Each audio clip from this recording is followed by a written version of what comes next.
نبوت کی حقیقت کیا ہے؟ نبوت کی حقیقت دیکھیں، نبوت کی حقیقت مکالمہ الہی کے لیے اللہ تعالیٰ کسی کا انتخاب کر لے، یعنی کمیونیکیشن فرام اللہ کے لیے اللہ رب العالمین خود کسی کا انتخاب کر لے، اسے کہتے ہیں نبوت۔ اب اللہ رب العالمین کس طرح اپنے منتخب شدہ نبی سے، رسول سے گفتگو کرتا ہے، بات کرتا ہے، کمیونیکیشن کرتا ہے، وہ اللہ رب العالمین نے ہمیں قرآن کے اندر بتا دیا ہے۔ سورہ شورى مکی صورت ہے، اس کی آیت نمبر 51 کا تمام دوست گھر میں جا کے سکون سے مطالعہ کریں۔ میں نبوت کی حقیقت آپ کے سامنے رکھ رہا ہوں، رسالت کی حقیقت آپ کے سامنے رکھ رہا ہوں، اور ضرورت کیوں پیش آ رہی ہے؟ چونکہ عام مسلمان نبوت اور رسالت کی حقیقت کو نہیں جانتا، وہ بیچارہ اندھیرے میں ہے، جس کی وجہ سے محمد الرسول اللہ صلی اللہ علیہ وسلم جیسی عظیم ہستی وہ صرف ربیع الاول کی ہستی بن کر رہ گئی، یا زیادہ نظر و نیاز کی ہستی بن کر رہ گئی۔ اللہ رب العالمین نے فرمایا وَمَا كَانَ لِبَشَرٍ أَن يُكَلِّمَهُ اللَّهُ، کسی بشر کی یہ شان نہیں ہے کہ اللہ رب العالمین سے وہ بشر ہم کلام ہو، کسی کی شان نہیں ہے۔ اللہ رب العالمین نے اس جملے میں اصل میں مخالفین کے سوال کا جواب دیا ہے۔ مخالفین کا سوال کیا تھا؟ لولا یکلمنا اللہ، بھائی آخر محمد الرسول اللہ میں ایسے کون سے سرخاب کے پر لگے ہیں؟ خدا ان سے تو کلام کر رہا ہے، ہم سے کلام نہیں کر رہا۔ تو اللہ رب العالمین نے فرمایا وما کان لبشر ان یکلمہ اللہ، کسی بشر کی یہ شان نہیں ہے کہ وہ اللہ رب العالمین سے ہم کلام ہو۔ اچھا، رو در رو کوئی بشر کوئی انسان اللہ سے ہم کلام اس لیے نہیں ہو سکتا، نعوذ باللہ کوئی مسئلہ ہے، انسان کا ضعف ہے، انسان کی کمزوری ہے۔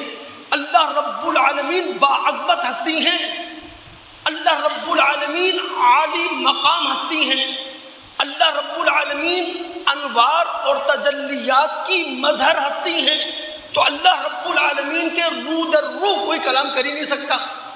بھائی اللہ رب العالمین کی تجلی صرف پہاڑ پر اس کا عکس پڑا، تجلی الہی کا عکس پہاڑ پر پڑا، موسیٰ علیہ السلام غش کھا کر گر پڑے، بے ہوش ہو گئے، تو یہ تو رب العالمین کی تجلی کا صرف شیڈ تھا جس کی تاب انسان نہیں لا سکتا، تو اللہ رب العالمین کے رو در رو انسان کیسے ہم کلام ہو سکتا ہے؟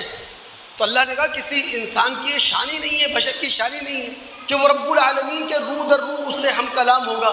تو پھر رب العالمین کس طرح کمیونیکیشن کرتا ہے اس منتخب شدہ بندے سے جس کے سر پر تاج نبوت، تاج رسالت رکھ دیا ہے؟ تو رب العالمین نے اس کا طریقہ بتا دیا، الا وحیا، کہ اللہ رب العالمین نبی اور رسول کے دل میں بات ڈال دیتا ہے، جس کو حدیثوں کے اندر نفس فی الروع کہا گیا ہے، القاء فی الروع کہا گیا ہے، او من وراء حجاب، یا رب العالمین پردوں کے پیچھے سے نبی اور رسول سے کلام کرتا ہے، جس طرح موسیٰ علیہ السلام سے اللہ نے کلام کیا، اور پھر قرآن کے الفاظ ہیں وَكَلَّمَ اللَّهُ مُوسَىٰ تَكْلِيمًا، اللہ تعالیٰ نے موسیٰ علیہ السلام سے اسی طرح کلام کیا جس طرح کلام کیا جاتا ہے۔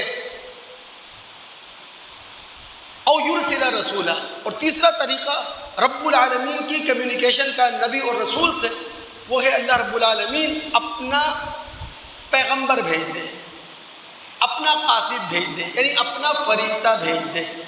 اور عام طور پر نبیوں کو جو وحی ہوتی ہے وہ جبریل امین کے ذریعے ہوتی ہے۔ سورہ بقرہ آیت نمبر 97 کا مطالعہ کریں، رب العالمین فرماتے ہیں قل من کان عدوا لجبریل فإنه نزلہ علی قلبک بإذن اللہ، اے محمد صلی اللہ علیہ وسلم ان سے کہیے کون ہے جبریل سے دشمنی کرنے والا؟ جبریل تو خدا کا وہ قاصد ہے جو خدا کے حکم سے آپ کے دل پر قرآن کو نازل کرتا ہے۔ تو نبوت کی حقیقت ہے کہ اللہ رب العالمین کسی کا انتخاب مخاطبے کے لیے کر لیں، اپنے آپ سے گفتگو کرنے کے لیے کر لیں، اپنے آپ سے کمیونیکیشن کرنے کے لیے کر لیں، یہ ہے نبوت کی حقیقت۔